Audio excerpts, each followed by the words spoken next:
Bismillahirrahmanirrahim. Saya Prasetyo Condro Nugroho. Saya mantan pegawai bank. Saya berkecimpung di dunia perbankan atau finance selama hampir 17 tahun. Alhamdulillah 31 Desember 2014 saya ikut resign. Nama saya Ari Widiatmoko. Saya adalah mantan manajer di lembaga keuangan yang ada di Yogyakarta. Bismillah. Assalamualaikum warahmatullahi wabarakatuh. Nama saya Abu Yusuf. Saya mempunyai 1 istri dan 1 anak. Saya sekarang mantan dari sebuah perusahaan pembiayaan terbesar di Indonesia dan khususnya di Yogyakarta. Nama saya Triwijayanto. Saya dulu bekerja di Bank BUMN di wilayah Yogyakarta. Posisi terakhir saya tahun 2012 bagian rekrutmen pegawai baru. Nama saya Agung, saya tinggal di Yogyakarta. Saya dulu bekerja di sebuah lembaga keuangan ribawi. Pengalaman saya pernah bekerja di 3 buah instansi keuangan bank swasta ya. Jadi pertama itu di Bank A itu selama 2 tahun, kemudian pindah ke Bank B itu selama hampir 2 tahun juga, dan terakhir itu di Bank C itu hampir 6 tahun. Jadi total pengalaman kerja saya hampir 10 tahun di dunia perbankan.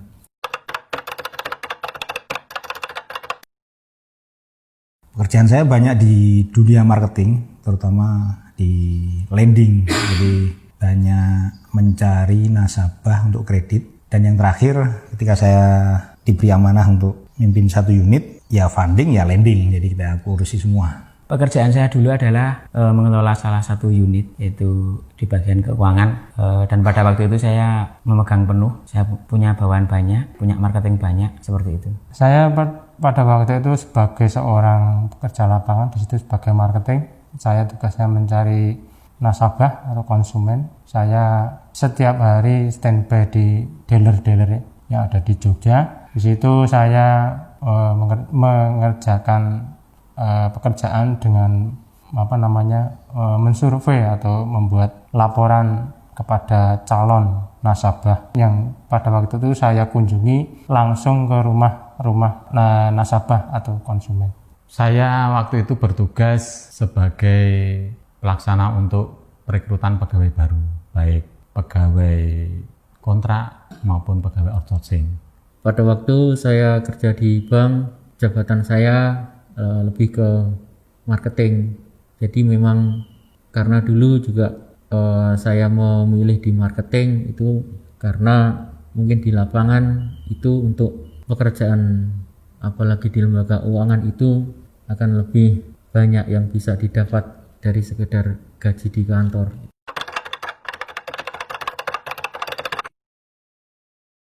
Nggak perlu besarnya itu. Yang penting sekarang saya sudah berhijrah atau sudah meninggalkan dunia riba tersebut, dan itu balasan Allah yang lebih besar itu daripada gaji yang kita terima dahulu. Pendapatan sebulan kira-kira 10-15 jutaan. Penghasilan saya sebulan kalau di Jogja cukup untuk bisa hidup, bahkan bisa untuk menabung. Penghasilan saya sebulan terakhir tahun 2012 itu berkisar, saya lupa angkanya, tapi antara 5-6 juta per bulan. Pada waktu itu untuk gaji bisa saya sebutkan sangatlah bisa diandalkan ya. Jadi gaji saya sebulan itu sangat-sangat cukup untuk kehidupan sebuah keluarga ya. Apalagi ditambah dengan pekerjaan yang di luar gaji pokok, yaitu di lapangan itu banyak kita berhubungan dengan nasabah, kita banyak berhubungan dengan orang, dan tentu saja kita sebagai orang yang menjembatani mereka untuk mendapatkan sebut saja mendapatkan pinjaman, mendapatkan kredit, itu kita yang menjembatani mereka, dan mereka tentu saja sangat berharap bahwa mereka bisa pengajuannya bisa di-ACC oleh bank. Itulah kesempatan saya pada waktu itu untuk mendapatkan lebih ya dari apa yang saya dapatkan dari gaji pokok.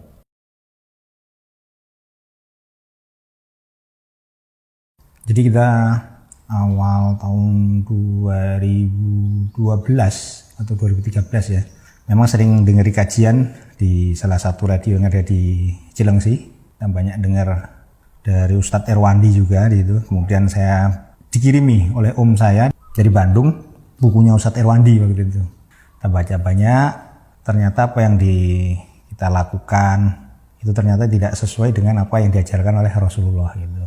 Awal mula saya hijrah adalah berawal dari kumpul-kumpul komunitas motor trail pada waktu itu, dan di situ kami bersama-sama ingin hijrah bersama, dan salah satu teman kami memberikan sebuah video tentang riba, yaitu video di mana di situ disampaikan oleh Ustadz Amin Nur Bait.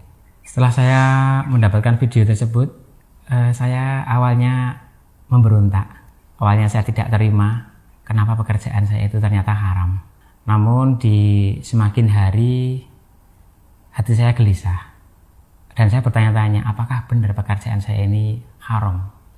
Namun saya masih bersikukuh karena saya masih mengandalkan logika saya. Namun hati saya selalu mengatakan bahwa ini adalah pekerjaan yang haram. Pada waktu itu saya mengalami kegelisahan dalam pekerjaan saya. Pada waktu saya menemui sendiri kepada nasabah saya waktu itu motornya mau ditarik, sementara nasabah itu mempunyai tanggungan istri dan anak-anaknya. Di situ saya merasakan kegelisahan, bahasa Jawanya kok iso kaya ngene.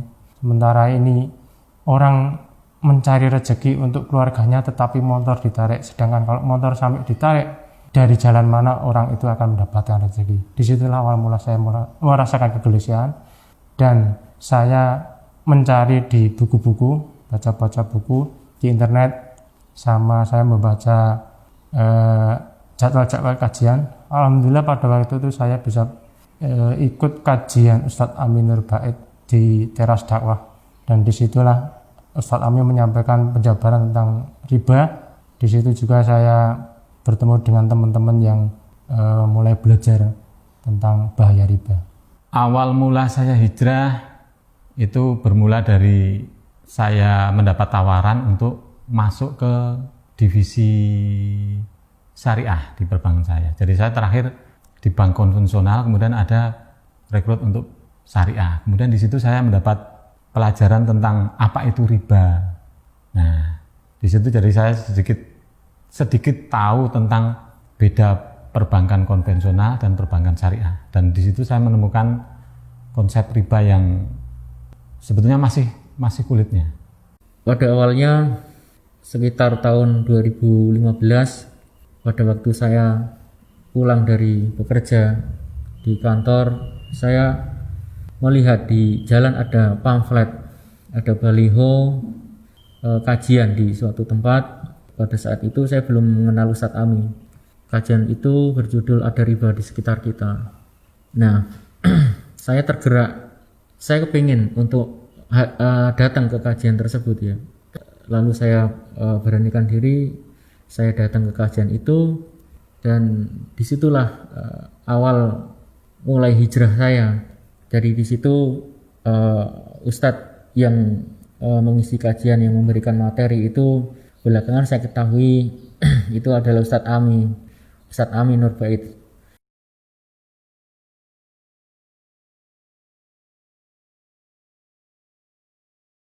Gelisahnya ya pasti ada gelisah ya. Bagaimana kita ingat dulu ketika mengeksekusi jaminan gitu kan. Kemudian kita mengapprove proses kredit. Ternyata di situ kita berbuat zolim yang sangat luar biasa itu kan. Ya dan lain-lainnya lah. Masih banyak lagi yang kalau kita ingat-ingat tentu akan bertolak belakang dengan ajaran Rasulullah. Kegelisahan saya setelah melihat video tersebut, setiap saya berangkat kerja, setiap saya pulang kerja, selalu kepikiran. Saya mengingat kematian. Seandainya saya berpikir, seandainya saya mati pada saat itu, dan saya masih dalam posisi pekerjaan yang haram tersebut, saya bagaimana? Saya benar-benar tahu bahwa itu benar-benar dosa yang sangat besar. Situ saya mengalami kegelisahan sangat luar biasa, karena pada waktu nanti saya akan mengalami kematian. saya akan diminta pertanggungjawaban dari mana harta yang saya dapatkan, harta itu. Di situ bisa disampaikan dalam ayat dan hadis-hadis bahwasanya pelaku riba tidak akan masuk surga dan akan dibangkitkan seperti orang gila. Sementara saya juga punya anak istri, saya tidak mau memberikan penghasilan yang berasal dari harta yang haram ataupun memberikan kepada orang tua saya sesuatu yang haram yang saya dapatkan dari pekerjaan saya. Setelah saya mendapat pendidikan di perbankan syariah, kemudian tahu riba, saya demikian sangat galau sekali. Kemudian ada konflik batin sebetulnya. Apa yang saya kerjakan dengan pengetahuan riba yang saya dapatkan itu. Kemudian hal itu semakin memuncak lagi setelah saya di perbankan syariah dipindahkan lagi ke konvensional. Jadi saya semakin menjadi tidak enak untuk bekerja. Semakin galau, semakin menjalani pekerjaan itu semakin tidak fokus, tidak terarah. Kemudian dalam keseharian pun juga semakin tidak tenang hati. Setelah saya ikut kajian itu, kemudian saya berpikir terus, karena apa yang disampaikan dalam materi kajian itu semuanya berdasarkan dalil, dan saya sendiri tidak bisa membantah satu perkataan ustadz pun yang membenarkan tentang pekerjaan saya pada waktu itu. Jadi di situ, mulai dari situ saya sudah sangat resah. Saya sudah sangat resah, apalagi ancaman-ancaman yang disampaikan oleh ustadz untuk orang yang berkecimpung di dunia riba seperti saya ini. Masya Allah, ancamannya sungguh sangat mengerikan. Mulai dari ketika kita mati di alam barzah itu berenang di sungai darah, lalu dilempari batu sehingga tidak bisa menepi. Kemudian di fase berikutnya kita dibangkitkan dari alam kubur dalam keadaan sempoyangan, dalam keadaan tidak bisa berdiri tegak, berjalan seperti orang gila, tidak bisa bangkit seperti orang normal. Kemudian yang lebih parah lagi, nanti kita di padang mahsyar itu akan ditantang perang oleh Allah. Lalu akhirnya ketika kita tidak bisa bertobat, kita tidak mau dan kita tidak diberi kesempatan oleh Allah, kita akan dimasukkan ke nerakanya Allah. Sungguh sangat mengerikan ancaman-ancaman untuk para pelaku riba. Mulai itulah saya kemudian tidak tenang melakukan pekerjaan seperti ini. Lalu berjalan waktu saya tetap mengikuti kajian beliau, dan saya terus mencari tahu apa yang bisa saya lakukan, apakah pekerjaan saya ini benar atau salah. Kemudian pada akhirnya saya berkeputusan bahwa memang pekerjaan saya ini pekerjaan yang adalah dosa besar. Apabila saya tidak keluar dari pekerjaan ini, saya takut saya tidak punya kesempatan lagi untuk bertobat.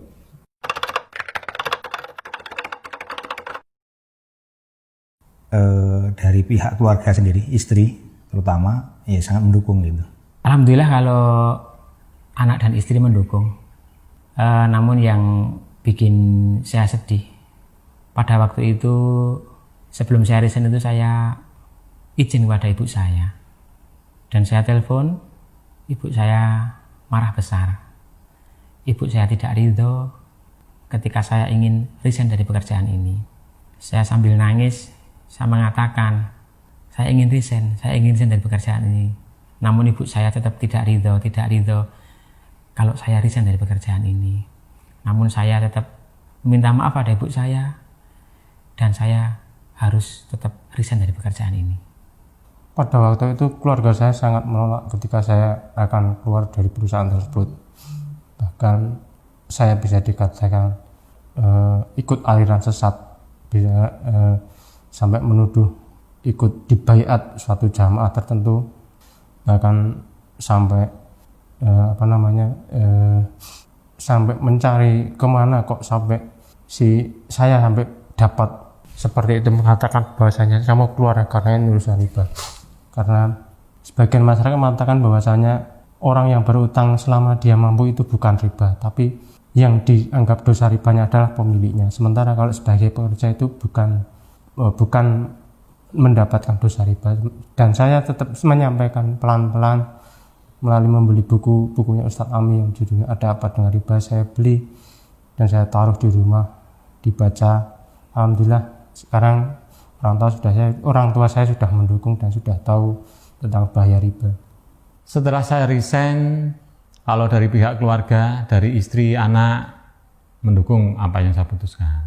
Tapi dari pihak orang tua dan mungkin keluarga besar yang menolak karena menganggap keputusan saya itu konyol. Jadi wong hidup sudah enak, fasilitas semua sudah tersedia, hidup sudah mapan, kok mencari masalah, harus keluar yang pekerjaannya nanti entah apa, penghasilannya apa, dari mana. Mereka itu mempermasalahkan itu. Jadi waktu itu juga semacam ada konflik dalam tanda petik ya, konflik dengan ayah ibu keluarga besar yang tidak setuju dengan keputusan saya untuk keluar dari perbankan. Kemudian selanjutnya di akhir 2015 saya putuskan untuk mengundurkan diri keluar dari pekerjaan saya. Pada saat itu fase-fase yang saya alami sangat-sangat, istilahnya saya jatuh di jurang kehidupan yang paling dasar, ditambah lagi dengan keluarga saya, jadi hancurnya rumah tangga saya juga. Pada waktu itu saya berpikir bahwa inilah hasil yang saya peroleh dari mencari pekerjaan, mencari uang dengan cara yang haram. Kemaksiatan demi kemaksiatan saya lakukan tanpa merasa berdosa. Kemudian saya sadar inilah yang Allah berikan kepada saya dan keluarga saya juga. Akhirnya saya berpisah juga dengan istri. Kemudian saya tidak tahu juga kemana larinya harta yang sekian tahun saya kumpulkan, sekian tahun saya bangga-banggakan. Allah sudah mengambil semuanya dengan cara yang sangat cepat.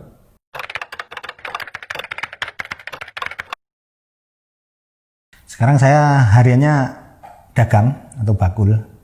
Saya buka toko kelontong sama usaha pakaian seperti itu. Alhamdulillah. Jadi toko kelontong itu saya buka sebelum berhijrah ya. Dari situ mungkin ada cerita sedikit itu. Jadi toko kelontong saya itu juga dulu grosir. Jadi grosir rokok juga dulu. Masya Allah dulu, subhanallah. Begitu kita juga kenal rokok itu haram, itu kita hentikan juga jualan rokok itu. Dan alhamdulillah omset itu tinggal 5% dari yang biasanya untuk rokoknya tersebut. Jadi salah satu rangkaian hijrahnya itu di toko juga kami tidak menjual rokok sampai sekarang dah. Saat ini setelah saya resign dari pekerjaan riba, saya mendirikan sebuah usaha, yaitu sebuah usaha toko baju. Namun qadarullah ya, namanya kita berhijrah. Ketika kita berhijrah bukan berarti kita berpindah sebuah pekerjaan, namun adalah semakin banyak ujian di situ. Dilihat dari sisi hasil jauh berbeda, lebih besar dibandingkan pekerjaan yang dulu. Namun saya tetap semangat dalam keadaan yang sekarang. Pada waktu itu saya setelah hijrah dari perusahaan leasing tersebut, saya ikut pada teman saya di perusahaan pulsa. Saya ikut jadi salesnya pulsa. Saya keliling di Jogja jualan pulsa, ambil tagihan pulsa. Dan di situ alhamdulillah saya menemukan ketenangan hati saya, kenyamanan hati saya, merasakan bahwasanya hasil yang saya dapat adalah halal. Bisa dikatakan lebih dari cukup. Setelah itu saya dari perusahaan pulsa itu saya keluar, saya merintis usaha sendiri, buka warung ayam. Saya kelola sendiri, saya jalankan sama istri saya, dan alhamdulillah melalui berjalannya waktu bisa bisa cukup buat hidup kami, walaupun dalam prosesnya bisa pasang surut, tapi saya merasakan kenyamanan dan ketenangan dalam mencarikan rezeki yang halal. Setelah saya resign, kemudian saya memutuskan untuk bekerja, tapi yang harus halal. Kalau saya itu putusan seperti itu. Dan kegiatan saya sekarang adalah saya jualan snack, walaupun mungkin masih kecil-kecilan, tapi insya Allah lebih barokah dibandingkan pekerjaan saya dulu. Setelah semuanya diambil oleh Allah, saya menjalani hidup dengan anak saya. Jadi saya terus mengikuti kajian-kajian beliau, Ustadz Ami, terlebih lagi untuk masalah riba, masalah harta haram, dan tidak kalah pentingnya saya ikuti kajian beliau itu di kajian tauhid. Jadi untuk kajian tauhid ini kajian yang benar-benar sangat bermanfaat. Kalau kita sudah sepakat bahwa riba itu haram, riba itu adalah dosa besar, kita tidak akan bisa menerima hal itu tanpa kita belajar tauhid, belajar akidah. Jadi mulai saat itu saya memperbaiki diri, memperbaiki agama saya, memperbaiki tauhid saya.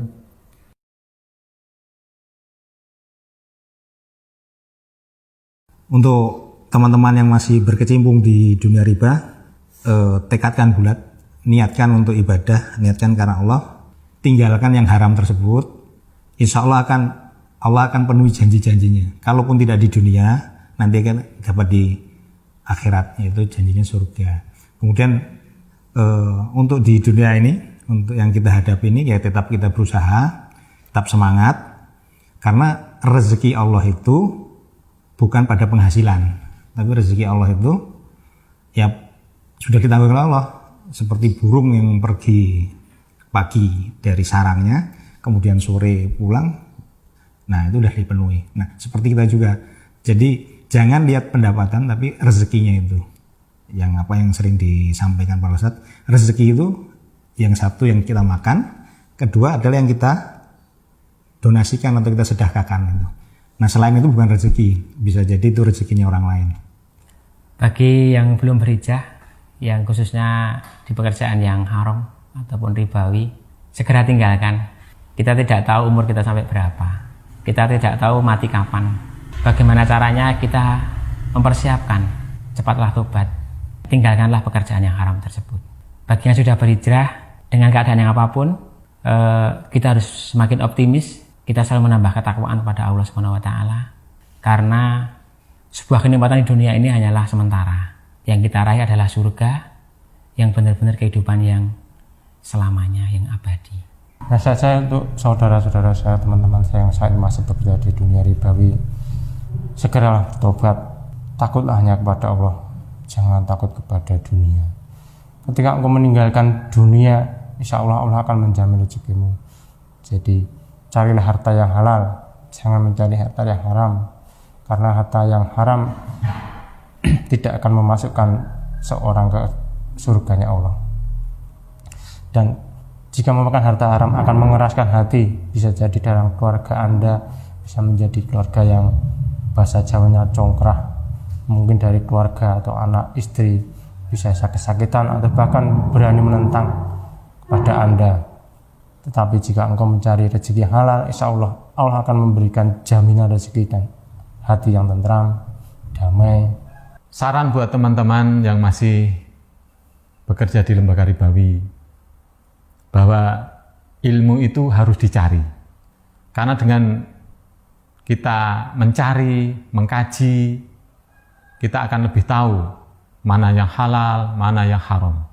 Dan bahkan berdasar ilmu yang saya peroleh, saya masih meyakini bahwa bekerja di bank syariah itu benar. Ternyata qadarullah, ternyata haram. Sehingga salah satu konsekuensinya adalah istri saya harus keluar dari perbankan syariah tersebut. Memang kehidupan kami mungkin dibandingkan dengan saya dan istri masih bekerja di lembaga ribawi, perbedaannya sangat jauh. Tapi di satu sisi ada hal yang membuat saya tenang, bahwa kami sudah meninggalkan salah satu kemaksiatan yang itu dilaknat oleh Allah, bahkan ditantang perang oleh Allah dan Rasul-Nya. Sehingga kami bisa menghadapi ujian-ujian yang Allah berikan, insya Allah dengan ikhlas, dengan berharap semoga Allah akan mengganti yang lebih baik di akhir hidup kami, di akhirat nanti. Kemudian mulai setelah saya keluar dari pekerjaan riba, saya dulu pernah berpikir bahwa orang yang meninggalkan sesuatu yang tidak baik, yang haram, itu akan diganti dengan pekerjaan yang lebih baik, atau dalam artian penghasilan yang lebih baik. Setelah saya alami, itu tidak merupakan jaminan juga bahwa apa yang telah kita tinggalkan akan diberi ganti sesuatu yang lebih baik, dalam tanda petik, dalam arti materi yang lebih baik. Tidak, jadi yang diganti yang lebih baik itu dalam artian lebih berkah. Dulu saya punya semuanya, sekarang saya tidak punya apa-apa. Dulu punya apa-apa, sekarang tidak punya apa-apa. Itu perbedaannya di berkah. Sesuatu yang banyak, sesuatu yang kita bangga-banggakan, apalah artinya jika semuanya itu nanti akan memberatkan kita sendiri di akhirat. Jika itu adalah berkah, maka insya Allah itu akan menjadi penolong bagi kita. Untuk teman-temanku yang masih bekerja di bank, di leasing, dan di lembaga keuangan yang lain yang masih melakukan riba, marilah kita bertobat. Marilah kita bertobat. Waktu kita tidak banyak, waktu kita tinggal sedikit sebelum maut menjemput kita, sebelum kita berdiri di hadapan Allah Azza wa Jalla, sebelum kita ditanya, dari manakah kamu mencari harta selama kamu hidup di dunia? Wal iyadu billah. الذين يأكلون الربا لا يقومون إلا كما يقوم الذي يتخبطه الشيطان من المس ذلك بأنهم قالوا إنما البيع مثل الربا وأحل الله البيع وحرم الربا فمن جاءه موعظة من ربه فانتهى فله ما سلف وأمره إلى الله ومن عاد فأولئك أصحاب النار هم فيها خالدون يمحق الله الربا ويربي الصدقات والله لا يحب كل كفار أثيم إن الذين آمنوا وعملوا الصالحات وأقاموا الصلاة وآتوا الزكاة لهم أجرهم عند ربهم ولا خوف عليهم ولا هم يحزنون يا أيها الذين آمنوا اتقوا الله وذروا ما بقي من الربا إن كنتم مؤمنين فإن لم تفعلوا فأذنوا بحرب من الله ورسوله وإن تبتم فلكم رؤوس أموالكم لا تظلمون ولا تظلمون وإن كان ذو عسرة فنظرة إلى ميسرة وأن تصدقوا خير لكم إن كنتم تعلمون واتقوا يوما ترجعون فيه إلى الله ثم توفى كل نفس ما كسبت وهم لا يظلمون